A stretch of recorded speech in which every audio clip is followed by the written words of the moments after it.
Pero pwede mo namang liwanagan, pwede mong palungkotin ang sarili, pero pwede mo rin pasayahin. Pwede mong pahinain ang iyong loob, at pwede mo rin palakasin. Nasa sayo. A positive, believing worldview strengthens people.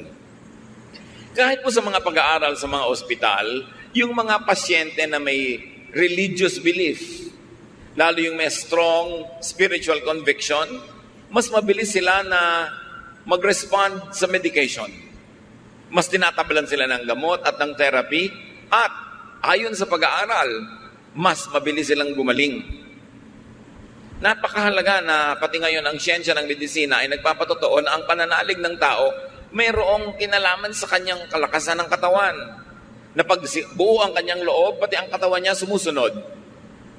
But negative worldviews weaken people. Yung taong laging negative, lagi ang